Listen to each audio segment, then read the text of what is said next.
Hey everyone, video 5 today, Sunday afternoon.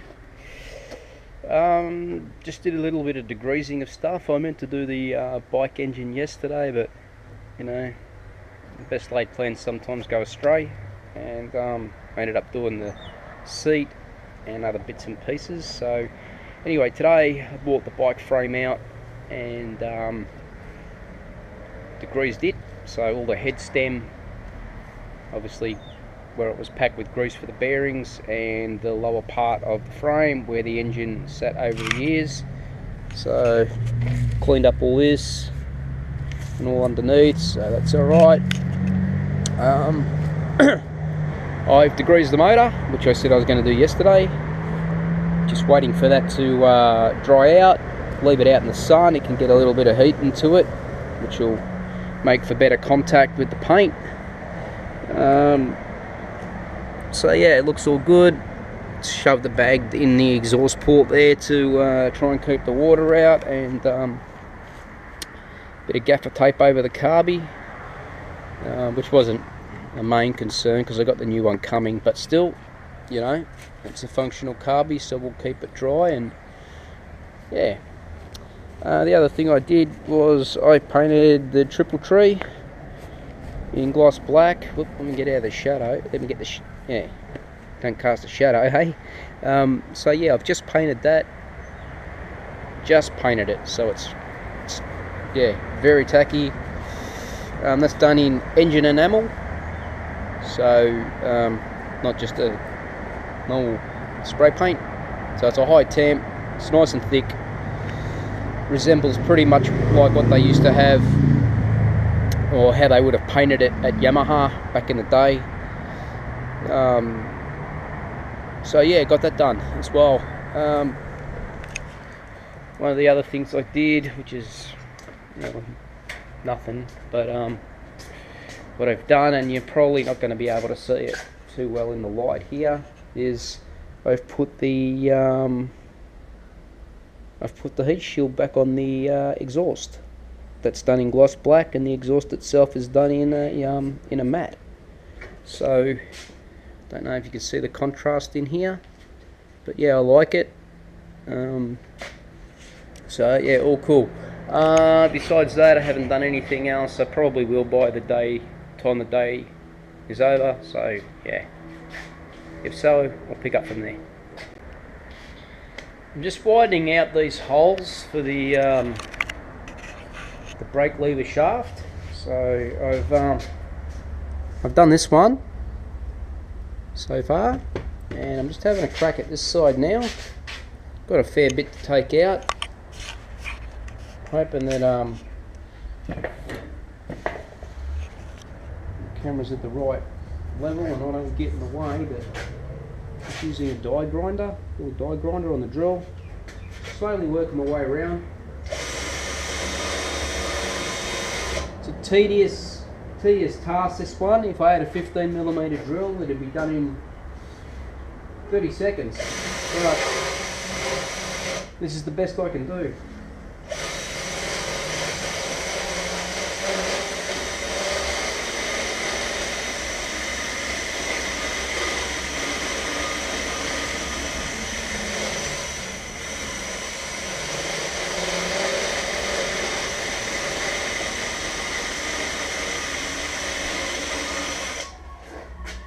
The problem is as well that because the die grinder's tapered, whatever you grind away in there tends to have a taper on it. You can move the die grinder piece around to try and square the hole up, and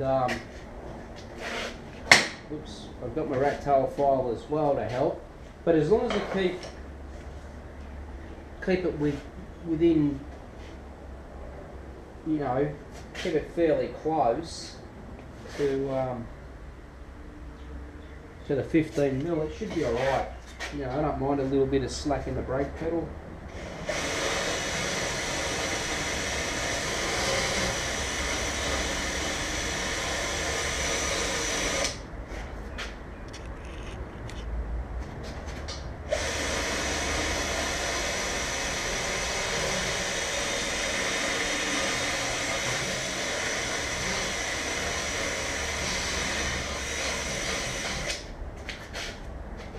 I've got to keep checking it from the back side because yeah, that shows you where you're going to take the material off from.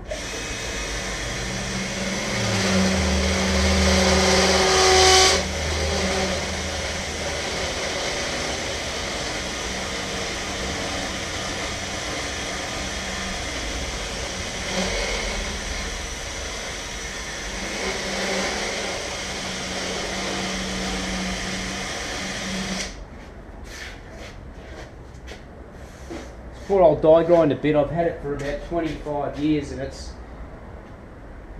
done everything, and it still cuts away, but it's you know, it's seen better days, so it might be time to get myself a new set. I was given this by a mate of mine who was fitter and turner, so yeah.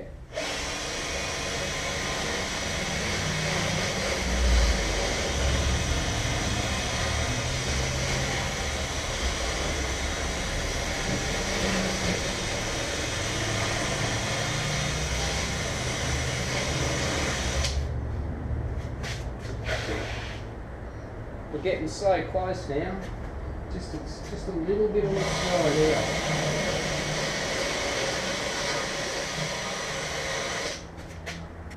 Switch that camera around a little bit.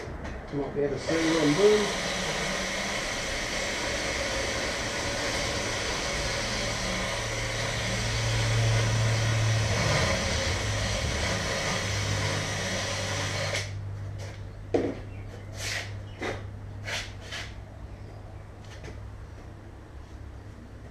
It's actually not too bad.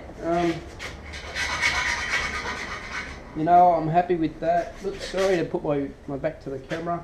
I'm pretty happy with that. You know, there's still a possibility the shaft might just slip straight in there. So, there's a possibility it'll go in and it'll be really loose.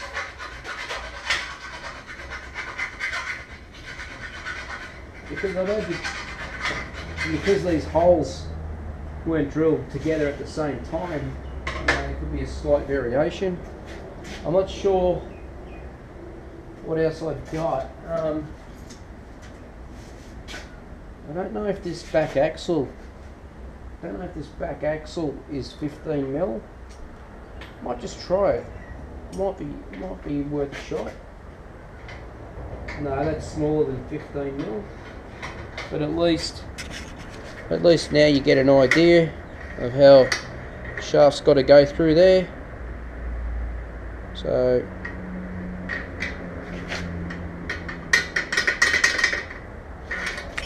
anyway, that's that. Okay, I've stripped some of the motor down, kickstart, gear selector, carby and all that sort of stuff. I've hit it in that high temperature matte black. Matte black is not the colour I'm going with. I'm going with a satin black, but this will work great for a base coat. Just letting this dry off at the moment, and once it's dry then I'll hit it with the matte black and just get a little bit of shine on it. I want, you know, I don't want a gloss, and to be honest I'm trying to stretch the paint out too, so this just seemed like the best way to go to save on paint, and yeah, it's all good.